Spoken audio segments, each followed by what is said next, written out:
we're still in the series of Jesus, God's life-changing word. Amen?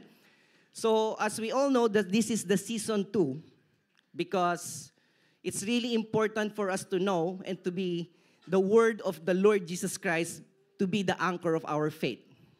Amen? So, the anchor verse of our series is coming from Romans chapter 8, verse 28 to 29. Can we all this read together, please? And we know that in all things, God works for the good of those who love Him, who have been called according to His purpose. For those God foreknew, He also predestined to be conformed to the image of His Son, that He might be the firstborn among many brothers and sisters. Who misreading that? Di ba? Ano yung mga the members from ACCI from years back, we always read this in the start of our worship service, right? So, on the past 2 weeks, we already have heard 2 preachings about being born-again Christian, right? If we remember on the first week, the Word of God through Pastor Jonas, we were able to hear the preaching entitled, Let's Make This Clear. Religion or born again?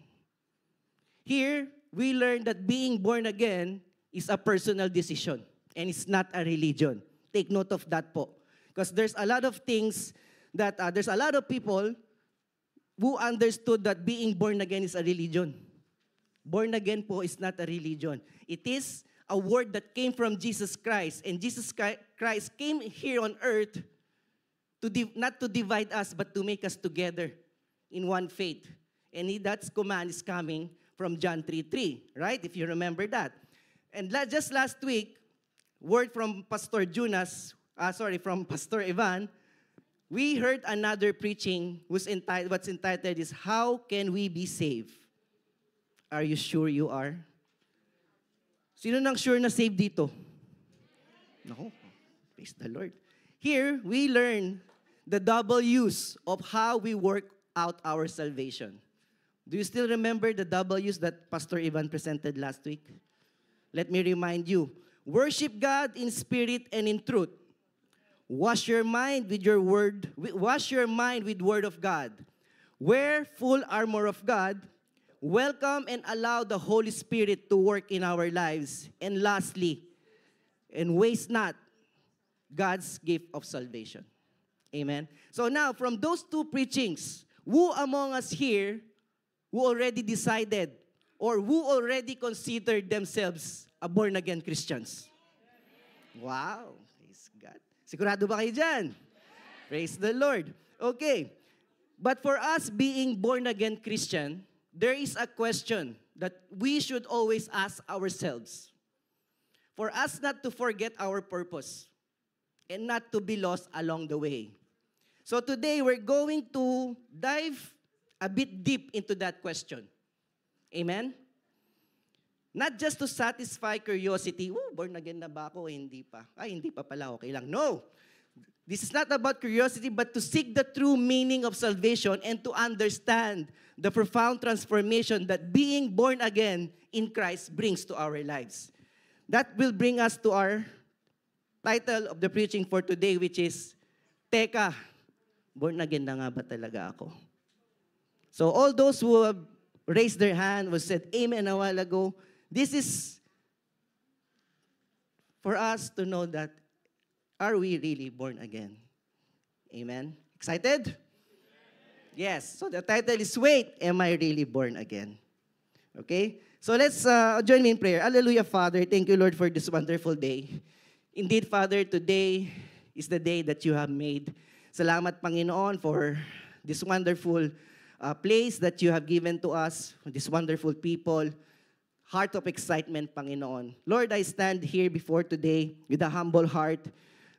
As you allow me to speak your word, let me increase you as I decrease, Panginoon. And whatever word that I will speak are just the words that you want us to hear and to share with us today. And may this word come into our heart and transform us, Panginoon. This I pray in Jesus' name. Amen. Amen. So, our anchor reading is coming from John chapter 4, verse 24. It said here, For God is spirit, so those who worship Him must worship Him in spirit and in truth. Amen. So just before I before I present to you our scripture for today, let me just give you a brief background. What was going on before this? So this was the time when Jesus went to Judea. All right? And together with Jesus, he's with his disciples. And John the Baptist is also there. So both of them were baptizing in the river. They were baptizing in the river of Jordan, but not on the same side. All right? So John the Baptist was on that side and Jesus with his disciples on the other side. And then this is the time when the disciples of John the Baptist came to him and asked, Rabbi, the person that you have baptized the other day, the person that you said that the son of the Messiah, he is on the other side and he is baptizing more people than us. So there's a stir up from the disciples of John the Baptist. But then again, John the Baptist, knowing what his mission, why he came before Jesus Christ, he testified again about Jesus Christ and telling his disciples, he must become greater and I must become less. So here, John the Baptist already have given way fully to Jesus to fulfill his mission. And in that note, it will bring us to our reading for today, which is coming from John chapter 4, verse 1 to 26, entitled, Jesus Talk with the Samaritan Woman. Okay, this is quite a long read, but let me walk you through it. All right? If you can read with me, you can. Now Jesus learned that the Pharisees had heard that he was gaining and baptizing more disciples than John. Although, in fact, it was not Jesus who baptized, but his disciples. So he left Judea and went back once to Galilee. Now he had to go to Samaria. So he came to a town in Samaria called Sychar, right? Near the plot of ground Jacob had given his son Joseph. Jacob's well was there. Who knows Jacob? Jacob is the father of Joseph the dreamer, all right?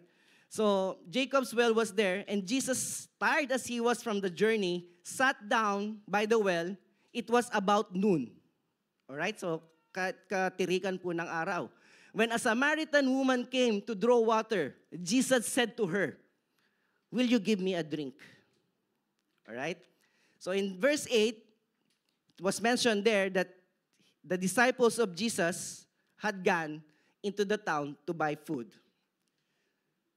The Samaritan woman said to him, you are a Jew and I am a Samaritan woman.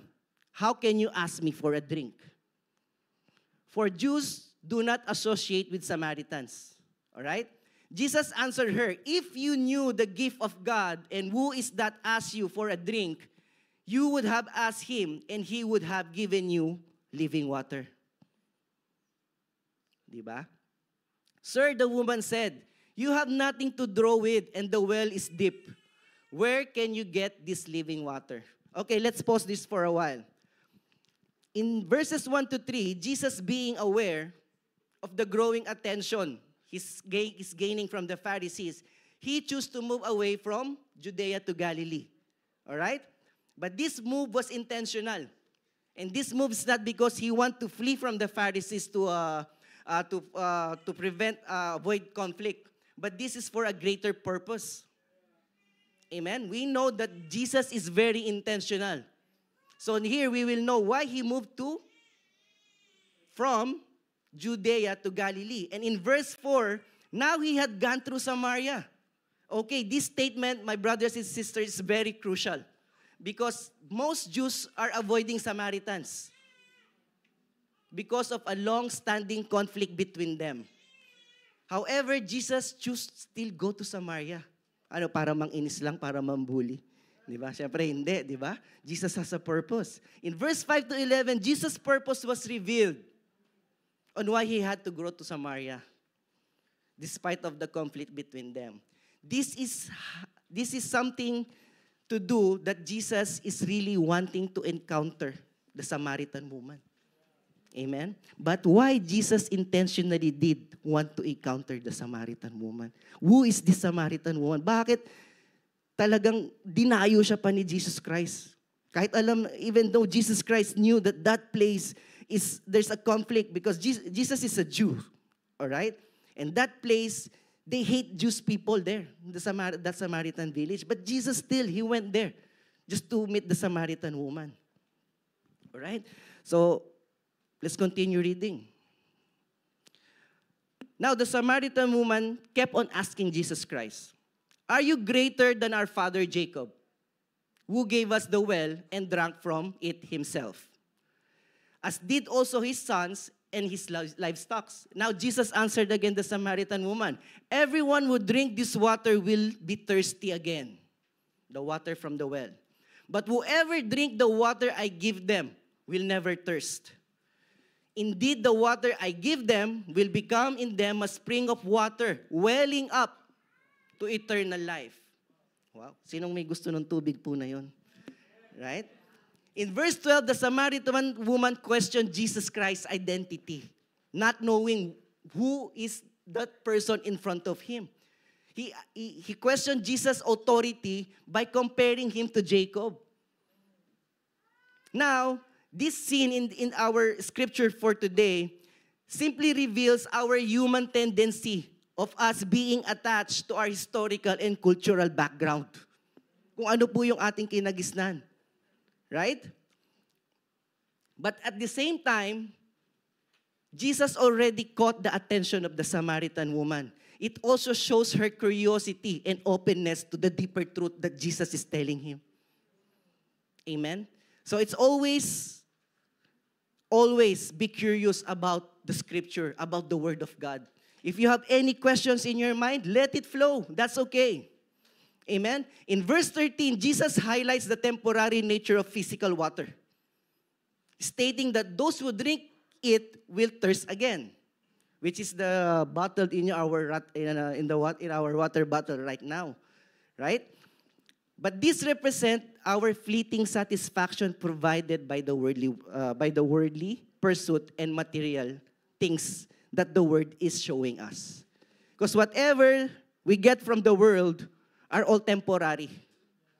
Pagkain, tubig, material things, we cannot bring this in heaven, right? So in verse 14, Jesus now contrasts the temporary nature of the well water with the eternal satisfaction of the living water that He provides. He promised that those who drink this water will never thirst again, as it becomes a perpetual spring, as it said in verse 14, that will flow within them, leading to eternal life. Again, but what is this living water Jesus is telling about? And how we will know if this living water is already with us as a born-again Christian. Now, for us to understand well these verses that we have read, let's go back to John chapter 4, verse 13, where Jesus answered the Samaritan woman, "Everyone who drink this water will be thirsty again." And I've gotten a scripture from John chapter 7, verse 30 to 39. Jesus said, "Whoever believes in me," take note, whoever believes in Jesus Christ, as the scripture has said, river of flowing water will flow from within them. Amen? By this he meant the Spirit, whom those who believe in him were later to receive. Up to that time, the scripture had not been given, since Jesus has not yet been glorified. So it clearly says that the living water that Jesus was giving to the Samaritan woman is the Holy Spirit. And the time will come when Jesus is already glorified, when Jesus is already resurrected. Whoever will believe in Jesus Christ will receive this Holy Spirit, the living water that will never make us thirsty again. Amen? Now, going back to the question, are we really born again?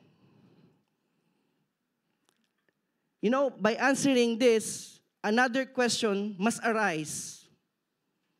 And this question is, what really fulfills us?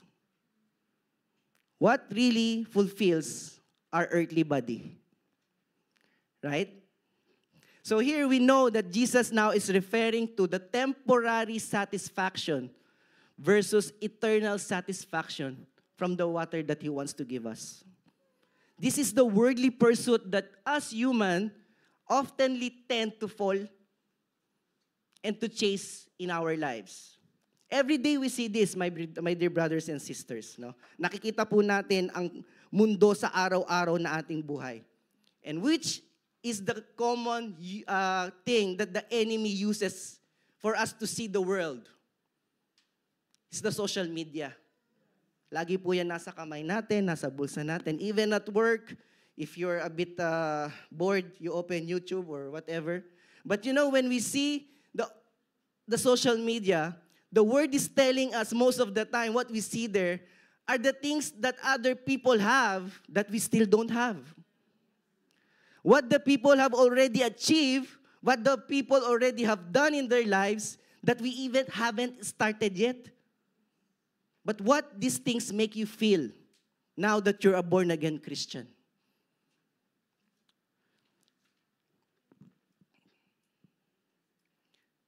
First and foremost, being a born-again Christian, we should have a self-transformation. All right?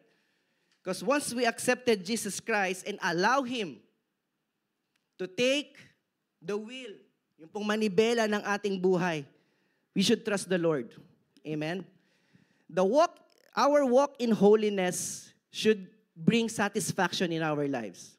If we were the person before who get invited to a party, and we know that party there's a drinking session. We know that born-again Christian, we shouldn't be associated with any kind of that kind of event, right? So before, if we can really go to such kind of gathering, but now that we are born-again Christian, there's already a conviction that I shouldn't be there. But what feeling that thing gives to us right now? That this give us joy or this give us, ba't kasi nag-born again pa ako, tuloy di ako makapunta doon sa party na yun? Right? If we feel that way, then we need to check again our heart. Amen? Another example, if there's a person at work or maybe outside your home, yung keeps lingering around you. But you know that person will bring distraction to your life and will make your relationship stumble. Your relationship with God, your relationship with your husband, your relationship with your wife. As a born-again Christian, we should flee with those kind of temptation. Agree na agree. Asawa ko talaga. Yeah. But you know what? If that feeling gives you satisfaction that now I am strong with this kind of this distraction in life, then yes, you are walking in a born-again life. Amen? So walking in holiness. Number 2 po, where does your joy and peace comes from now? Before, if before, your happiness comes from material things, career, success, and worldly relationships, now your joy and peace comes from the contentment of what you already have. Amen? Yung mga nakikita natin sa social media, baliwala na yan. Because what we have is enough. And above all, we are satisfied with God's unconditional love. Amen? That no matter what circumstances or whatever things that comes in our way, we know that God's unconditional love will make us through it. Regardless of what we have and what we don't have. Amen? Next is trials in life. This one is quite heavy to take, because being Christian doesn't accept us from trials and suffering. Can you look at your feet right now? Tinaas mo eh. Whenever you look at your feet and you see that you're still stepping on the ground, you're still living in this world. And what's happening to the person beside you can also happen to you. Right? Meron po tayo, we have different kind of situation right now in our lives. Someone may be experiencing victory, but the other one makes experiencing defeat or failure in life. Maybe some of us are battling with sickness or illness. But being a Christian, we know that there's hope in suffering. Amen? That what we're going through right now, you can still trust God. We can still trust God's plan in our life. Amen?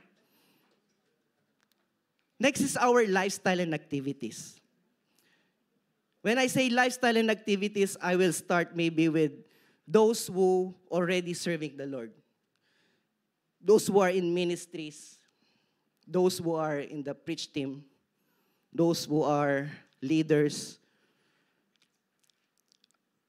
Are these things give satisfaction to us or it gives burden to us? Are the things we do for the Lord give us happiness in our heart or it always make us feel, meron na namang ganito. Pagod na nga ako sa trabaho. Kailangan ko pang pumunta sa ganito, sa ganyan. Sunday is my only day off. I still need to wake up early and to attend the service. You know, if we feel that way, we need to check our heart again if we're really pursuing a born-again life. Amen? Because we should find joy in serving the Lord. Amen? Hallelujah. Now let's continue reading. In verse 15, the woman said to Jesus Christ, "Sir, give me this water so that I won't get thirsty and have to keep coming here to draw water." Jesus told her, "Go, call your husband and come back." "I have no husband," she replied. Jesus said to her, "You are right when you say you have no husband. The fact is you have had 5 husbands, and the man you now have is not your husband. What you have just said is quite true." So salawahan pala itong si Samaritan woman. So, but here, we will know the purpose why Jesus have to ask that Samaritan woman. Kasi parang ang layo, di ba? "Lord, give me the living water that you're telling me. Okay, call your husband." Parang, why? Parang ang layo, there's no connection. But here we will know the heart of Jesus Christ, that when the woman expresses her desire about the living water, also she misunderstood that the physical solution to her daily chores, she misunderstood that living water. No, she understood that that water will skip her daily chore of getting to that well every day and get water. But this thing can also implies that we humans sometimes seek immediate solution to our problem. Right? So when the Samaritan woman heard about this living water, she thought that this is just to skip her from getting water onto that well every day. But Jesus meant a different thing. What Jesus meant is there is a deeper spiritual thirst that our life needs. And that is what Jesus is offering to that Samaritan woman. Amen? In verse 16, now Jesus here, he shifted the conversation to a personal matter by asking her to call her husband. Because Jesus often brings us face to face with our sins. When we open our lives to Jesus and to ask Him and to let Him to have full control, the first thing that Jesus will do is to come to face with us with our sins. Bakit? Because true transformation begins when we know which and what is truly we need to fix in our lives. Right? And that's what Jesus wants us to realize. You want to come with me? Allow yourself to fix yourself first. Diba? Allow me to fix yourself first, and these are the things that you should fix in our life. Amen? So in verse 17, the woman confesses that she has no husband. So now here, the honesty opens the door to Jesus to speak more into the life of the Samaritan woman. Alright? So honesty before God is crucial. Because when we confess our sins and struggles, we allow God to work in our lives. And the thing is, when we allow God to work into our lives, we will truly feel that in every situation of our lives, God is there. We might don't feel Him sometimes. We might don't see Him that He's working. But believe me, God will never stop approaching, or He wants always to have to encounter with us. All we have to do is to receive and accept Him. Open our heart to what God has to offer into our lives. Amen? And we can come as we are to God. Most often, when we invite someone from the church, I believe most of you have heard this. Their response is, I'm a sinner. Maybe when I enter church, fire will fall on me because I'm a sinner. Hindi po. Jesus is meant for the broken people. And that is us. Tayo po yun. Jesus' mission is to bring salvation into this world. And that mission wouldn't be fulfilled if not for us, kung wala tayong kasalanan. That's why no one can tell that I am not a sinner. We are all sinners, my brothers and sisters. But Jesus is there to bring salvation so we can present ourselves to God in a way that God wants us to present ourselves. Amen. In verse 18, Jesus revealed His knowledge of her past. Jesus knows the depth of our lives, even the things we done secretly, even the things that we done only when we are alone. The sins that runs in our heart, the sins that run in our thoughts. If you think that no one knows that, God knows it. Alam po ng Panginoon yan. But this is not to bring condemnation to us.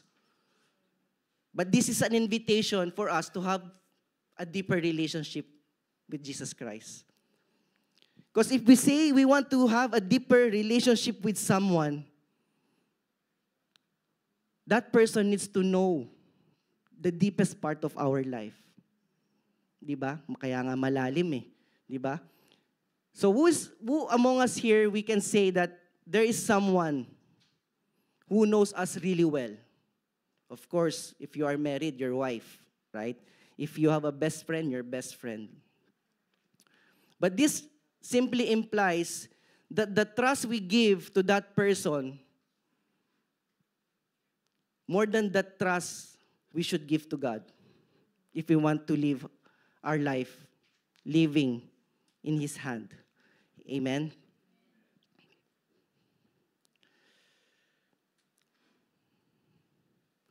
Let's continue reading. Now again, the Samaritan woman, Sir, the woman you said, I can see that you are a prophet. Our ancestor worship in this mountain, but you Jews claim that the place we must worship is in Jerusalem. Woman, Jesus replied, believe me, a time is coming when you will worship the Father, neither on this mountain nor in Jerusalem. You Samaritans worship what you do not know. We worship what we do know. For salvation is from the Jews. Now, if we read this context, it's quite deep, right? In verse 19 to 20, Jesus caught the attention of the Samaritan woman, all right? Again, by bringing again the long-standing conflict between the Jews and the Samaritan. And what is that conflict? Ito pong conflict na to is just a place where they must worship. This is the only conflict between them. Because Samaritan worship in Mount Gerizim, while Jews worship in Jerusalem. Now, the root of this conflict simply came from historical background and a different interpretation of the scripture. So now, we can truly say that what's happening there in our scripture is still happening today. There's a lot of people saying that they are Christian and they believe in Jesus, but they're worshiping God in a different way. Right? So it's really essential for us Christians to know where our faith is anchored from. Amen? In verse 21, Jesus reveals that a time is coming when worship will not be confined to a specific location, but will be more about the heart and spirit. What Jesus meant about that, All right? In verse 22, Jesus is pointing out the Samaritan lacked the full revelation and understanding of God's given to the Jewish people. All right? Sinasabi po ni Jesus dito that yes, the Jews are the chosen one, but salvation is offered for everyone. Now, the conversation between Jesus and the Samaritan woman is just, Jesus is just emphasizing that God's plan for salvation was revealed through the Jewish people. And the Jews were chosen by God to the people through whom He would reveal Himself to the world. In verse 23, yet a time is coming, Jesus said, and has now come, when the true worshiper will worship the Father in spirit and in truth. For they are the kind of worshipers the Father seeks. God is spirit, and the worshipers must worship in the spirit and in truth. The woman said, I know the Messiah called Christ is coming. I know the Messiah called Christ is coming. When He comes, He will explain everything to us. Then Jesus replied, I, the one speaking to you, I am He. All right? What is the scripture telling us? That what the verses that we just have read is simply telling us that Jesus is the promised Messiah. Amen? He is the fulfillment of the prophecy, and He is the God's Son sent to us to save us from our sin. That through Jesus Christ, there will be salvation. Amen? And salvation is offered to all. This is what I'm talking about earlier. That there is Jesus between the conversation between Jesus and the Samaritan woman. Jesus already revealed here the inclusivity of salvation. That although He mentioned that salvation is from the Jew, it's not inclusive to them. Jesus' conversation with the Samaritan woman, a non-Jew, signifies that regardless of their ethnic religion and background, but can only be attained by accepting Jesus our Lord and our Savior. Ulitin ko po yun. Through Jesus, salvation is offered to all people. No? So Jesus, the reason and His purpose that He went to Samaria to meet the Samaritan woman is to break the religious background. All right? This is Jesus intentionally moving during that time, preparing each and every one about what is about to come. And this is what's mentioned in chapter 7, verse 39, the one that we just have read a while ago, that the living water is the Holy Spirit that can only be attained after Jesus Christ's glorification. All right?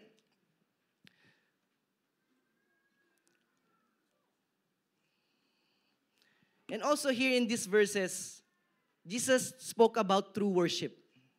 What does this mean about the true worship? Jesus speak about that true worship is not confined to specific location or limited by incomplete knowledge. We remember that the Samaritan woman, she grew up knowing that the place of worship is only on that mountain. And even though that Samaritan people lack about understanding of what Scripture truly says, Jesus still offered them this living water. This just simply means that Jesus is not choosing people that He wants to save. He wants salvation for each and every one of us. Amen? So here, when Jesus said in John 3:3, no one can see the kingdom of God unless they are born again. Who remember this during the preaching of Pastor Jonas? Very good, Andre. Naalala ni Andre. All right? And what he said in John chapter 4, verse 23, that true worshiper will worship the Father in the Spirit and in truth. Now, allow me to expound this and connect these two verses.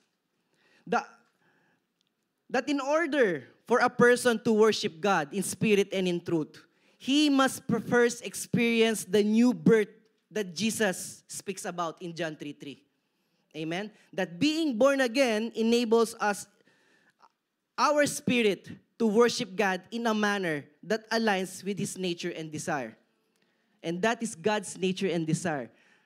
All right? So what is God's nature and desire for each and every one of us?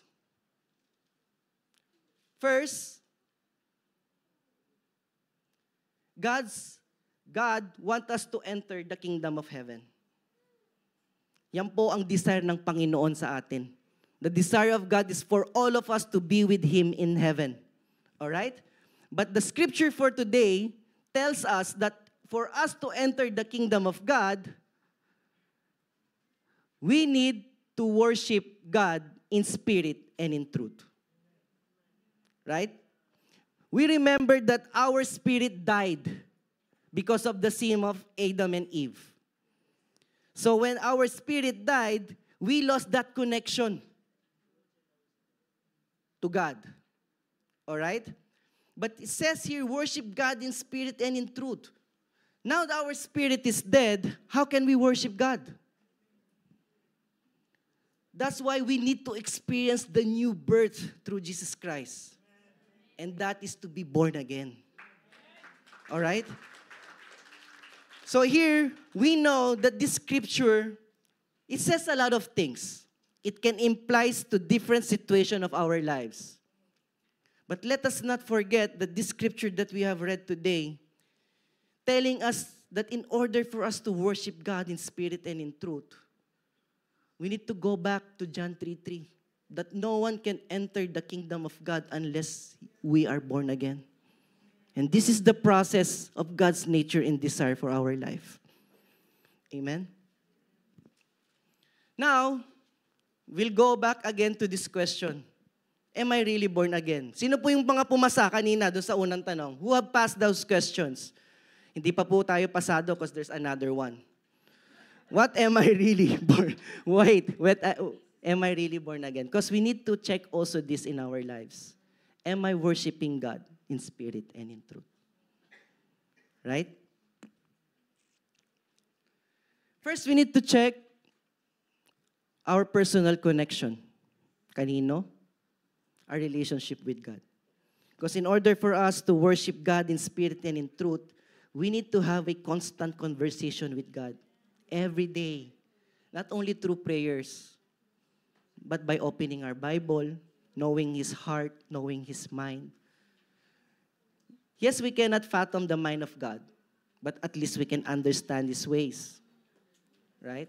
What He wants, what God wants to do in our lives, what God wants us to be, what decision we should take, what we see and what we seek. It's all in the Bible po. All right? So one thing that we worship God in spirit and in truth is how we make our relationship with God strong. How we make our relationship in God deep every day. Amen? And next is the guidance of the Holy Spirit. Is our life led by the Holy Spirit? A life led by the Holy Spirit is also one true mark of a born-again Christian. Are we allowing the Holy Spirit to guide our actions? How we see and seek things differently now that Jesus is now in our lives. Because you know, when we allow Jesus to enter into our heart, we see things differently. We see problems differently. We decide things differently now. And that decisions, those things that we see and seek, will give glory to God. Amen? How we empower the Holy Spirit in our lives.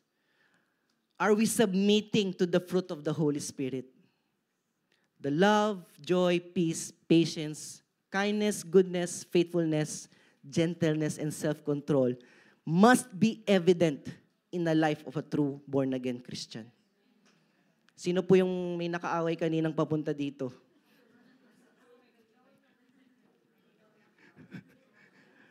Sinong naligaw? Okay lang po yan. At least, God still brought you here in the right place. Amen. So, a life led by the Holy Spirit is also essential. All right? For us to consider ourselves that we are a true born-again Christian. Amen? And next, the foundation of our faith. This is very important, my dear brothers and sisters. Are we living the truth? Does the faith that we have, does the faith that our life is standing is based from the truth? This is very important. That's why we need to know what the scriptures say. There's a lot of false prophet. There's a lot of false teacher that mislead so many people's lives. Don't let ourselves be one of those people who are being misled. So don't just hear. Yes, it is important to hear the preaching every Sunday. It is important to attend life lesson, family meeting. But that's not enough for our heart to be full with Jesus Christ. We need to have our personal devotion to God every day. Kaya po kailangan, we always need to open our Bible and read. If you're busy, use your app. It's fine. As long your heart is seeking and you're reading the Word of God, that's okay. We just need to make sure that we're not only feeding our physical body every day. We should at least, not at least, that's the most important thing is to fill our spiritual need. Amen? So we should live by the truth. Seeking changes. Ano bang changes ang gusto nyo sa buhay nyo ngayon? What changes you need? What changes you want to happen in your life? You know, as a born-again Christian, we should seek to become more like Jesus Christ. Mahirap. I'm not saying it's easy, because Jesus is the mere description of perfection. And no one can be perfect. But at least we work hard to become more like Him. Amen? So here, when we decided to be a born-again Christian by accepting Jesus Christ as our Savior, our Lord, the Holy Spirit, as the promise of Jesus Christ, is given to us. The Holy Spirit will be our advocate. All right? Advocate means kasama. Katulong natin. Those things that we have seen today, that if we are really a born-again Christians, those challenges cannot be attained of one person without the Holy Spirit. That's why this is the gift, the most important gift that God has given to us as well. Salvation and the gift of the Holy Spirit. In order for us to continue, to continue a life having Jesus Christ in our lives, we should also let the Holy Spirit to take full control. Because now Jesus already been resurrected. Unlike the Samaritan woman, Jesus cannot come to us now face-to-face physically. Kasi Jesus already been glorified. But take note, He left the Holy Spirit here for us to dwell in us. So we can still feel the presence of God, the presence of our Lord Jesus Christ through the Holy Spirit if our heart is truly seeking. Amen?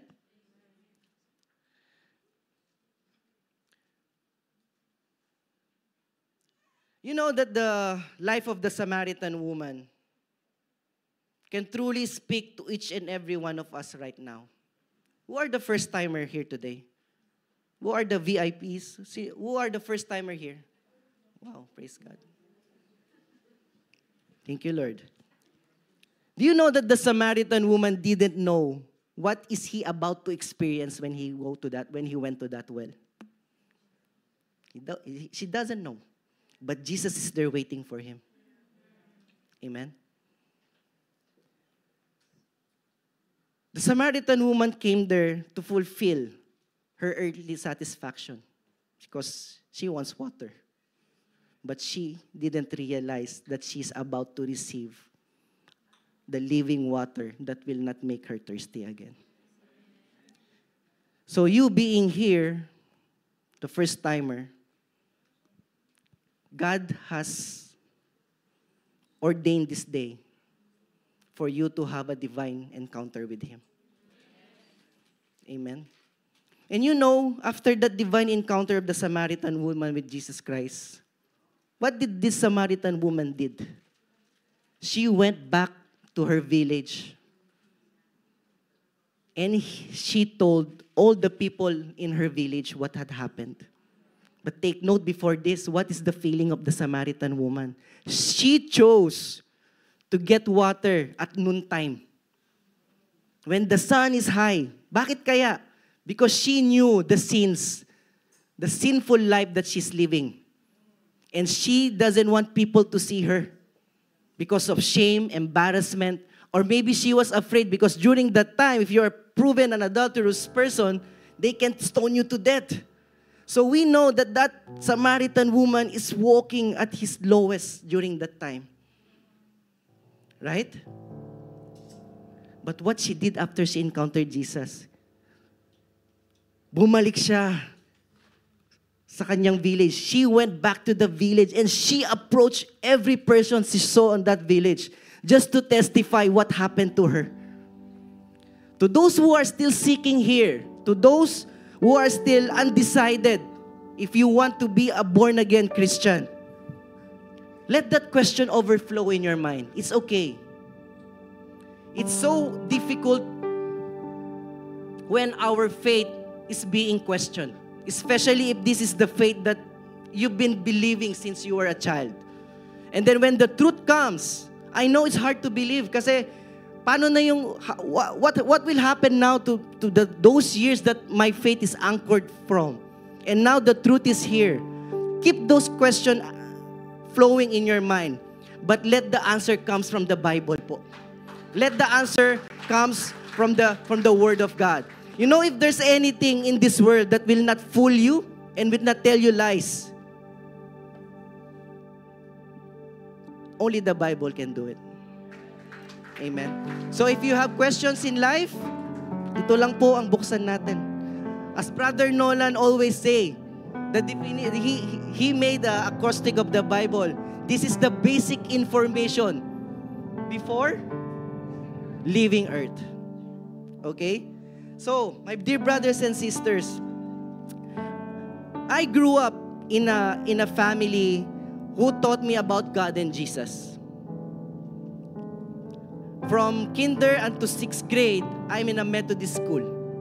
And from high school until college, I'm in a Catholic school. So I've known God and Jesus since I was a child. Alright? But it wasn't really explained to me what it is meant for me to know God, Jesus really is in my life. And I failed to have a relationship with Him. So maybe that's why, ano ba yun? Parang napariwara, no? My life, I have lived a life that wasn't pleasing to God at all. I was really living a life before that I can say that nakakahiya, no? I was enslaved with illegal drugs for 5 years. And not only that I was a drug addict, I also sold drugs in the street of Baguio City. And for me to have buyers, what I did is I taught young people inside our dormitories to use drugs for them to buy to me. You know, before, this story is like something that I am proud of. But now that I received Jesus Christ in my life, the only thing that I'm telling you this right now is because I want you to know what God can do.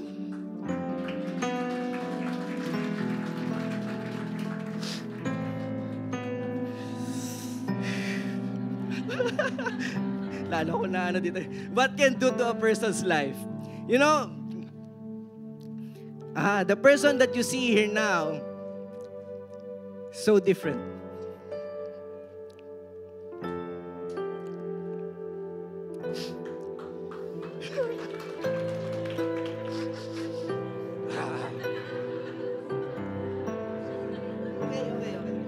reset, reset. So, let's all be excited what God can do to our lives. As I said a while ago, we can present our life to God as we are. You know, when God found me, I was like that Samaritan woman. I was searching for God because I know that my life will not go anywhere. But then when I came to know Jesus Christ, it made me feel something that I haven't felt in my life. And that's about being washed. I don't know how to explain it. Washed, forgiven, and loved despite of what I've done in the past. You know? And the person that I am right now, it's not because of what I have done, but because of God has done to my life. So, my dear brothers and sisters, our scripture for today, the message for today from God is very clear. That in the lowest of our life, God is there. Actually, He's been there ever since. We just kept our heart closed. But God, Jesus is really attacking us, really approaching us, I should say, when we are in the lowest of our life, because that's the time that we are really seeking. We're gone so tired of what's happening in our lives. Paulit-ulit na lang. We will ask forgiveness and then we come back again to that same sin over and over again. It's like our life has been stranded to that dark world. But once we allow Jesus Christ to enter into our life, you will never know what God can do. You will never know what changes God can offer to our lives po. And it's just pure joy and happiness that whatever is happening in this world, whatever is happening in your life, you know that God is there with you. And that you are standing on a solid ground that no one can knock you down. Amen? So, let this be a message for each and everyone to us today. That Jesus Christ always wanting to have a personal encounter with us. All we just have to do is to open our heart and to let Jesus Christ enter fully into our lives. Amen. Our memory verse is coming from John chapter 4 verse 14. Jesus said, "But whoever drink the water I give them will never thirst. Indeed, the water I give them will become in them a spring of water, welling up to eternal life." May I invite everyone to please stand up.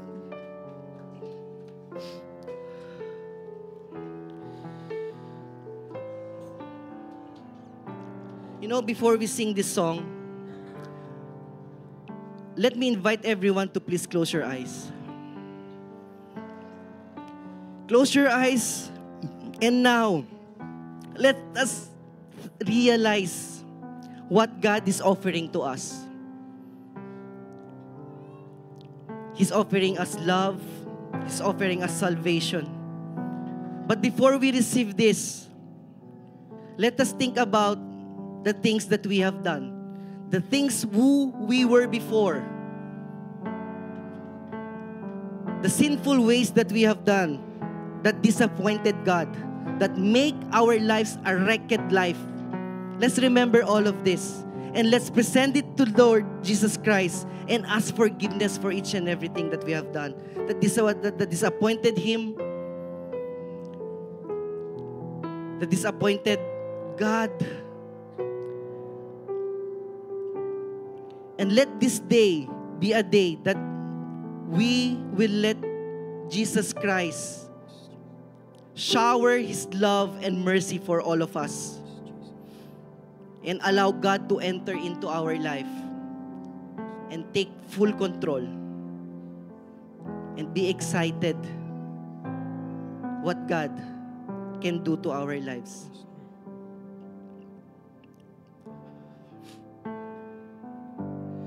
I'm living proof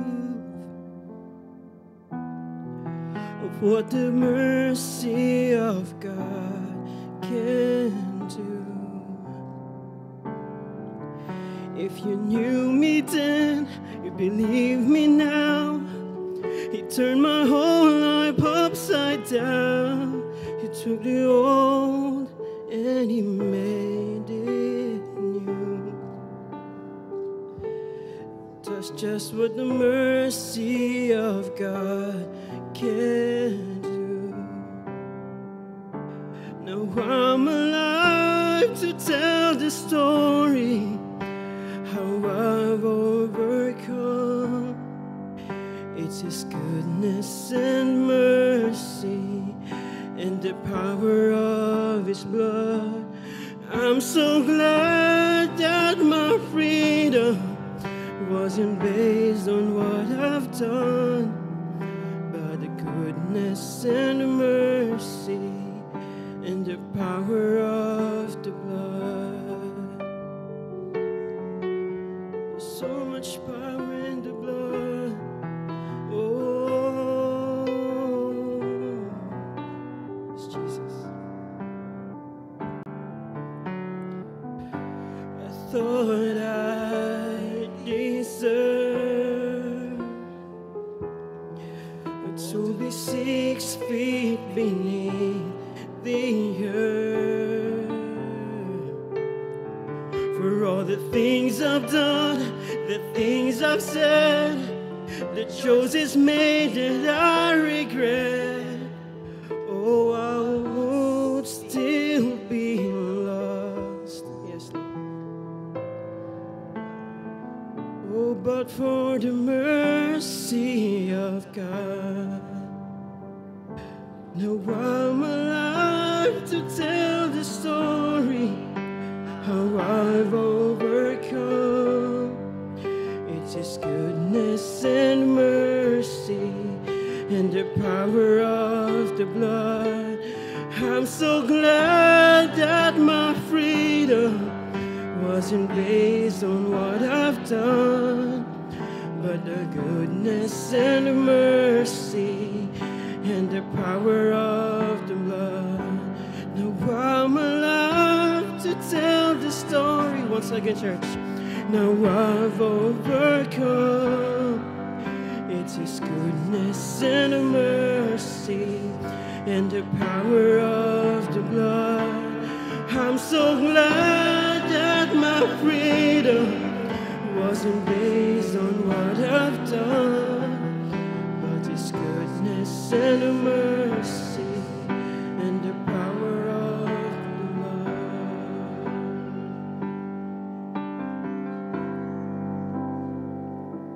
Was the cross meant for me that my Savior carried? Now I've been made free by the mercy of God.